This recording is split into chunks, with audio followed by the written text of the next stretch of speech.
Welcome to a special edition and, in fact, a special week of Daily Delivery. I am Michael Rand. It's kind of a fun time right now. MLB All-Star breaks. We're trying something different on the podcast this week, taking a look back at all the amazing events that were here in the Twin Cities 30 years ago, 1991, and spilling a little bit into 1992, only fitting that we do this chronologically. And this coincides with a print and StarTribune.com written package as well that you guys should certainly check out on the website and in print. Got kicked off Sunday, and there'll be 5 of these to go with these podcasts as well. First one today on the 1991 North Stars. Made it to the Stanley Cup Finals. Nobody really expected that based on their regular season. 27 wins, 39 losses, 14 ties. But maybe a little bit better than that, and I'll get to that a little bit later with my guests, Brian Bellows, key member of that team. Had a great conversation with him not too long ago, and also Chicken Fingers 69, good friend of mine who is a huge hockey fan, helps me remember kind of what it was like to be a fan during that time as well. I hope you guys enjoy this series. Tuesday, we'll talk about the U.S. Open, Patrick Royce, that golf tournament being in June of 1991. Wednesday, we'll revisit the 1991 World Series between the Twins and Atlanta. Kent Herbeck will be my special guest on that episode. Thursday, talking about the Super Bowl that was hosted in Minneapolis in 1992 at the Metrodome, January 26th to be exact. Former Star Tribune editor Tim McGuire on to talk about that and just the crazy time that was, and also the nickname protests of the Washington team that kind of got kicked off there and really bore fruit eventually 30 years later. We'll finish off the series Friday. I'll talk to Chip Scoggins, Star Tribune columnist, about the 1992 Final Four, the Michigan Fab Five, and everything that went into that Final Four, of course, at the Metrodome. I still can't believe there were all those events, and that one major U.S. city was given the Super Bowl and Final Four basically in a 9-week span. I don't think that would happen these days. But to start things off, really excited to share with you the episode on the North Stars and the run they made. They finished last in their division, but they beat Chicago, beat St. Louis, and then beat the defending champion Edmonton Oilers on the way to the Stanley Cup Finals, where they were up 2-1 against Pittsburgh before their luck ran out. Really happy to be joined today by Brian Bellows, a key member of the North Stars for many years, and obviously an instrumental part of that run to the Stanley Cup Finals in 1991. Brian, how you doing? Doing okay, guys. Beautiful day. It is a beautiful day, and thanks for doing this. Appreciate it. When asking athletes to remember things that happened 30 years ago, I never know exactly what they can recall, what was just kind of happening in the moment. But as 30 years later, as you think about the run you guys went on after the regular season you had in particular, what stands out? What do you remember from that time? I guess the number one thing is that, people forget that from the All-Star break-in, we were, one of the top teams in the league, if not the top. And I think that's a big thing, to realize. And so it wasn't, it may sound like a fluke, but it wasn't in that sense. As far as when we showed up, what was unexpected was, going into Chicago and winning that first game. I think that was huge. And then it just carried forth. I mean, we beat the number 1, number 2, and then we beat the Stanley Cup final, Stanley Cup champs from last year. So, based on what you just said, did you guys have maybe more confidence than people would realize going into the playoffs? Well, we had enough. I would say that, we had good expectations, but you got to get a run.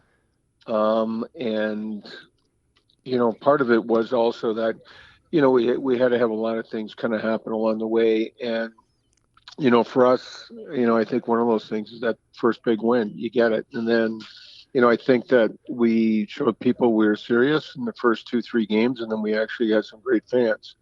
I think the wake up was just the way Gainey kind of really prepared us in the last 15, 20 games. And even going into the playoffs, I remember he'd bring me aside and he just said, look, I'm putting you with Bobby Smith and Stu Gavin. I know it's not what you're expecting, but we need three solid lines. And, he goes, trust me on this. And I did.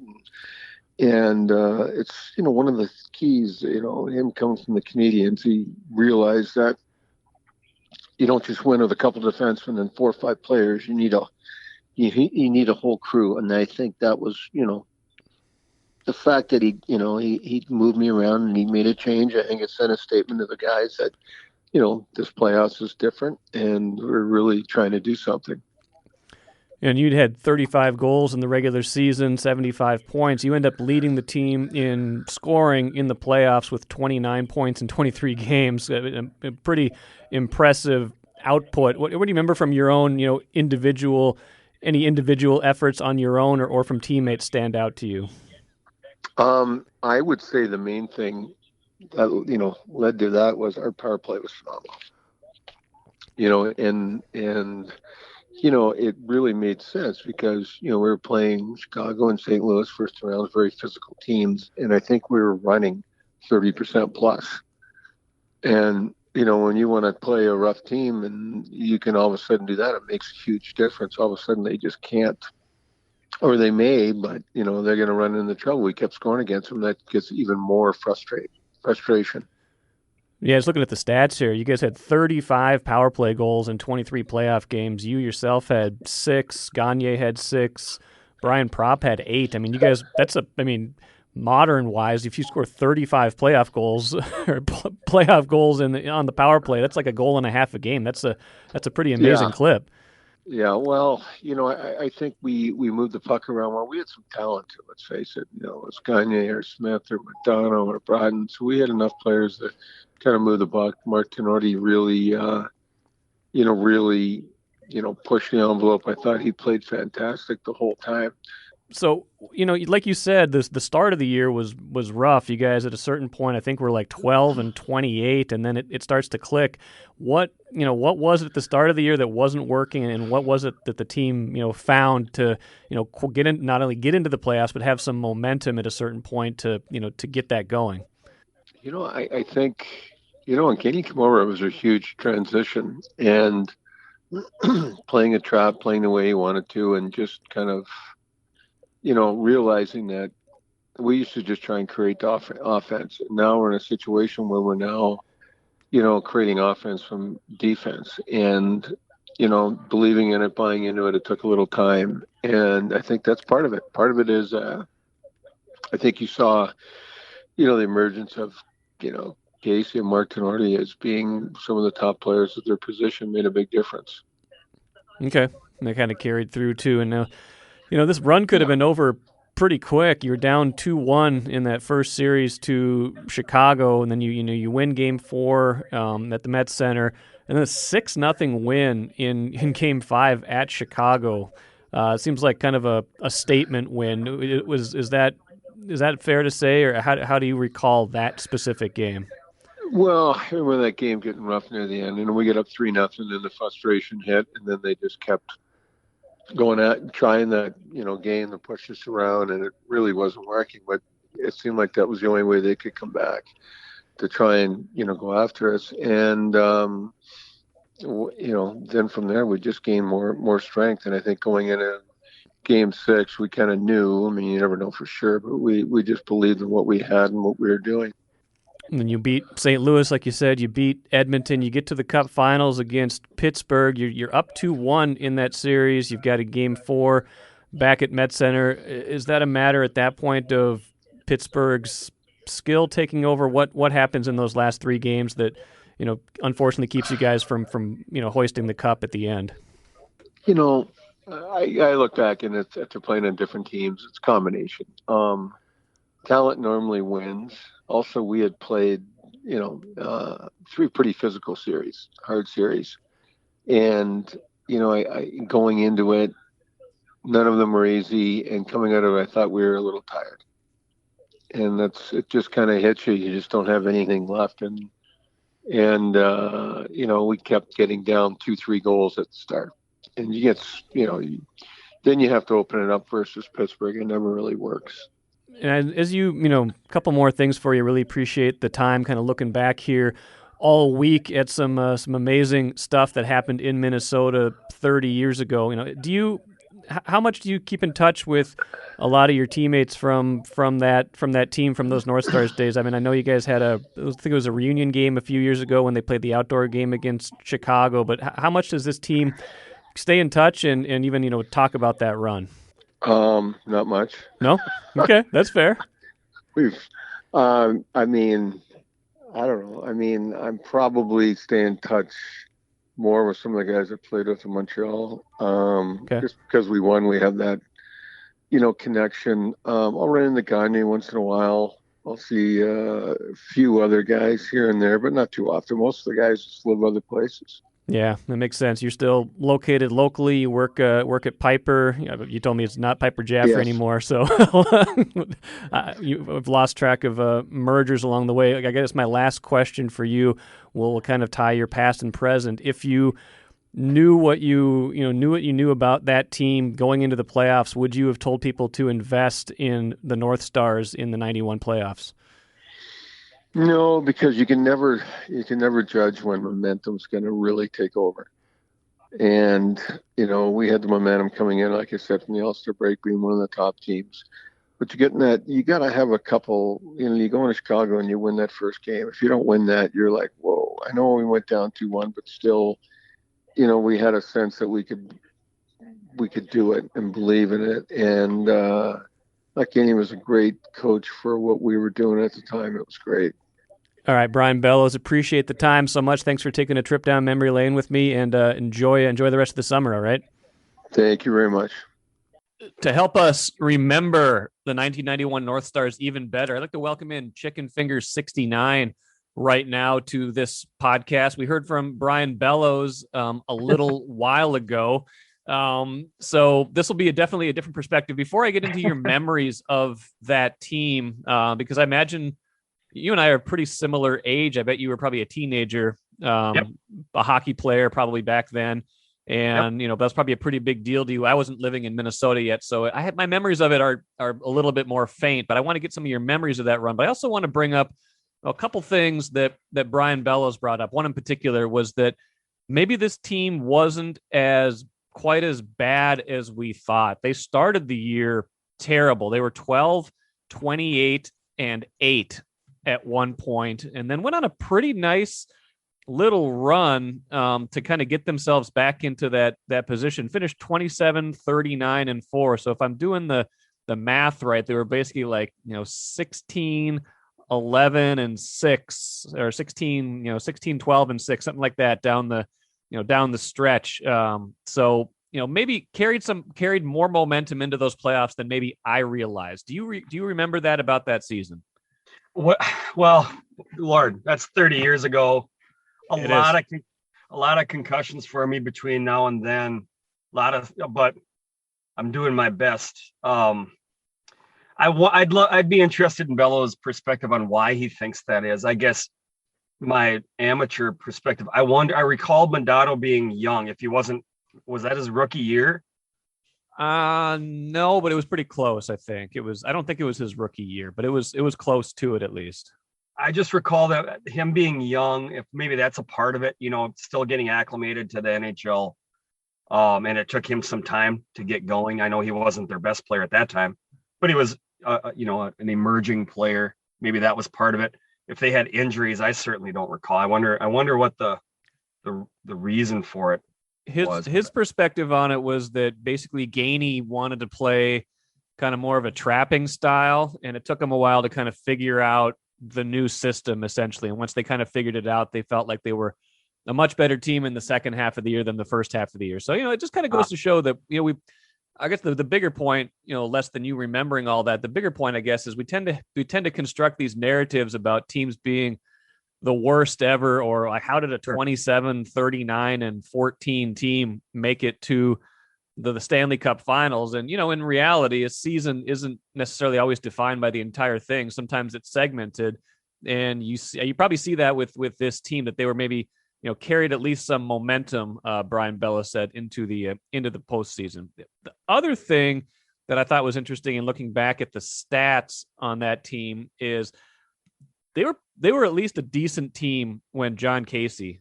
played in net. Yeah. I think they were around 500 for the year, maybe even a little bit better than 500 when he played. And they just did not have much by way of goaltending depth. I'm going to look up the stats here really quick so I have them in front of me. Thanks to Hockey Reference. Love the Hockey Reference. But boy, I didn't do any research, but I assume Kerry Taco was still their backup. I couldn't tell you. He played a little bit. Basically, it was John Casey ended up with 62 decisions. He made 55 starts.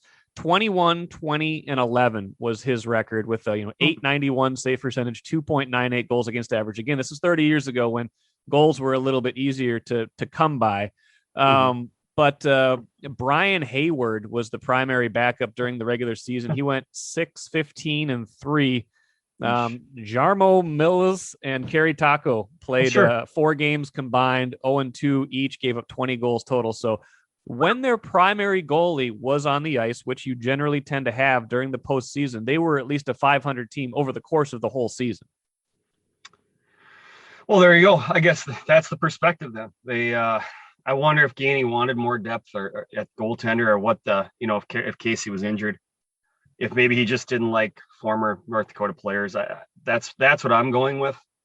He had Perry Berezan on the roster too, another former UND player. I know you have a gripe against that in general. Those are guys I remember. John Casey was not a big guy, by the way. I didn't realize that he was pretty small. I did not realize that. I just remember him being feisty. I did not remember him being a smaller goalie, but he was listed like 5'10", 155. They like those small goalies up there in Grand Forks. Carl Gehring. Yeah. He was pretty good too, though. He was a good goalie. Very good. Apple Valley, very good. Apple Valley kid. So beyond that kind of just frames a little bit of, going into the postseason. Brian Bellows said they felt better about themselves maybe than a lot of people might have felt about them. But what, as a fan, growing up, you probably didn't, there weren't a lot of runs to latch onto. What, as the Stars are making that run in 91, what, as an impressionable teenager hockey fan, what did that mean to you? Sure. What I recall about that run was there was a lot of North Stars apathy at the time, leading up to it. I was 15. I was a North Stars fan, but I was doing other things. The Twins were pretty good. I think a lot of the town's focus was on that. Now, I had a unique relationship with the North Stars. I had a buddy that his mom was dating one of the front office guys for the North Stars. So we would get into a lot of games and kind of run around the bowels of the old Met Center during games and snowball fights at the Zamboni Snow. And we got into the locker room, and I just love the North Stars, but that's pretty unique. She was pretty hot. That was pretty cool that we got to do that. So I love that group. But, I don't recall my buddies just being enormous North Star fans. It was just another team in town. What I recall specifically about that team was going into the playoffs. I want to say I didn't do any research on this again. So I'm kind of coming to this cold. I wanted it just to be my memories, not. Yeah. So what I recall was they must have been a low seed, not a high seed, maybe even the lowest. And I recall them playing Chicago, who obviously we hated, right? That was the biggest rival in town, were the Blackhawks. I recall them playing Chicago first round. Is that right? That is correct. Yes. First round against Chicago. Because this was back in the day where, it was kind of like it was for the NHL this past season, where it was all, 4 teams in the division made the made the playoffs. And so 16 total, but the top 4 in each division. So you could get in with a slightly lesser record. And what I recall about the NHL at that time, so it was, the Stars must have been the lowest seed. The Blackhawks were the top seed, if I recall. And so we're kind of entering, it'd be almost like we hated the Blackhawks, but back then the NHL, there weren't a lot of top seeds losing to bottom seeds in the playoffs, right? It was almost more like the NBA in the sense that the top seeds would roll that first round. So the fans were kind of in the oh crap. It's almost like the Twins playing the Yankees again, right? Oh, here we go again. They're going to get smoked. Whatever, right? And when the North Stars knocked off the Hawks, that kind of woke everybody up. That's my recollection of that team, and kind of gets really started that role. Yeah, I mean, just to refresh your memory, the Blackhawks were the Norris Division champs that season. 49, 23, and 8 was their record. North Stars were 27, 39, and 14. So a pretty big gap there. I would note the Stars had their goal differential was only a -10. So again, that's a little more evidence that they were even if they were the worst, the 4 seed, definitely down at the bottom. I think they had the fewest wins of any playoff qualifier that season. They still maybe were again a little bit deceptive, but yeah, if you're playing a team that won almost twice as many regular season games as you did, you are going in as a pretty clear underdog, no expectations. So that's what I recall. And that after that win, after that series win, that kind of awoke that woke the town up, right? So now I'm guessing they played, well, they must have played St. Louis, because I remember they played St. Louis and then Edmonton. And St. Louis, we hated St. Louis too. I remember, and that was a 47 and 22 team. I mean, that was a team that again was 20 wins clear of the North Stars during the regular season. Yeah, good team. Was that? I wonder if that was Brett Hull and those knuckleheads. We hated St. Louis too, is what I remember. It went kind of, Chicago was our top rival. St. Louis was next. So now we've got and then they knocked off St. Louis. Now the ball's really rolling, right? Yeah. Next year playing Edmonton. They weren't what they used to be. It's not the 80s anymore, but it's still Edmonton. And I think they were defending Cup champions at that point. Yeah, they're still really good. But that ball's really rolling downhill, right? And the town's just in love. There's that picture. I don't know if people know what I'm talking about. Of those guys on the car with the helmets on, wearing North Stars uniforms, just goofballs. That kind of encapsulates the whole feeling in town, the mood in town. It was, the North Stars were kind of a blue collar outfit here in town, right? They weren't, they kind of catered to that group, drunken beer fans. Yeah, beer drink, that type of group. But it was still a show me team, right? They needed to beat the Blackhawks and the Blues to wake the town up. Yeah, so then they play the Oilers, like you said, and they basically steamroll the Oilers. It's 4-1 in that series.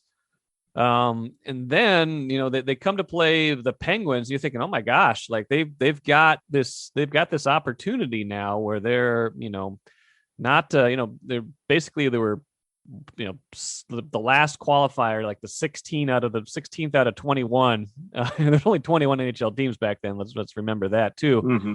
They're playing the Penguins, who were good but maybe not great that year, but they scored 342 goals. Can you imagine 342 regular season goals in 80 games that season? By the way, that's some fire wagon hockey right there, and it kind of turns out that way. And the Stars actually took a 2-1 series lead, kind of brought us to the brink of the real hope, and then it fades.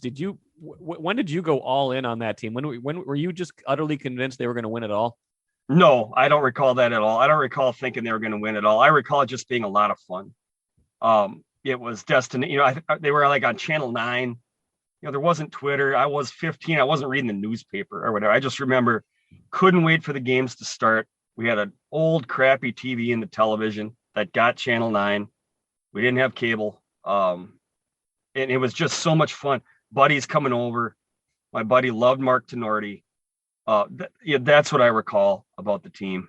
And I recall watching the Penguins, and Mario Lemieux was just so much better than anybody we had. It was almost like, again, to carry my Yankees Twins analogy further, it was like watching, Mariano Rivera against the Twins in those years when he'd come in, and you just thought, we don't have Jason Kubel, his at bat against Rivera, where he might as well have been holding the bat backwards. He had no shot against Mario Lemieux. And just watching that guy dominate the Stars. He had to win the MVP of that series just because I recall him absolutely dominating that team, and the Stars didn't have an answer for that. No, they did not. I'm looking up the stats right now. Lemieux had 12 points, 5 goals, 7 assists in the 6 games. That's pretty good. That'll play at a shooting percentage of 20.8. So that's not bad either. The last thing is we're kind of thinking back on this. I think you brought up an interesting point. There's no Twitter, obviously, back then. We're consuming sports a little bit differently back then than we do now. Maybe my parallel is, the World Series that happened a few months later between Atlanta and the Twins. Where I'm watching every game, I'm hanging on every game, but you're not like doing all this pregame stuff. You're not like, No. doing all this chatter with all these people. Can we have a similarly pure playoff run right now, or is the overanalysis not make that kind of thing as possible these days, do you think? I don't think it'll ever be the same. It'll never go back to the way it was. The closest it'll be will be some surprise team like this, that you just are happy that it exists and you don't overanalyze because you're just it's not going to happen. But let's say the Twins go on a similar run, right? They started crappy like that North Stars team does, and they go on a run. Baseball lends itself to overanalysis, so maybe it's not a great analogy, but it'd be a team like that just simply nobody expected to be good, but makes a long run here in this town. That'll be as close as we get, but we'll still suffer from overanalysis. It's just the way the world is now. It is the way of the world. Well, Chicken Finger 69, thank you so much for helping me remember the 91 North Stars even a little bit more as we kind of look back on some of the big events that were here 30 years ago. Enjoy the rest of your summer, and we'll talk to you soon. I'm going to try. My hatred of Jaromir Jagr endures. And just one final thought, too, about that North Stars team. Everybody kind of gives them grief because of their poor record. I think that hopefully we dispelled some of that. And I also want to just mention 27, 39, and 14. These days, teams would get a little bit of a break on that, right? Because you get the overtime shootout wins. Imagine if those 14 ties, let's give 7 of those to the win column and 7 of those to the overtime shootout loss column. All of a sudden, the North Stars are 34, 39, and 7. That still doesn't sound great, but that sounds almost like a 500 team. Sounds like something that might be closer to what they were. A team that got on a great run and got this whole set of amazing events going in the Twin Cities back then. So, hope you guys enjoyed this show. Hope you guys listen the rest of the week to all the great stuff we've got coming up. Thanks for joining me here today on Daily Delivery. I am Michael Rand, and we'll catch you on Tuesday.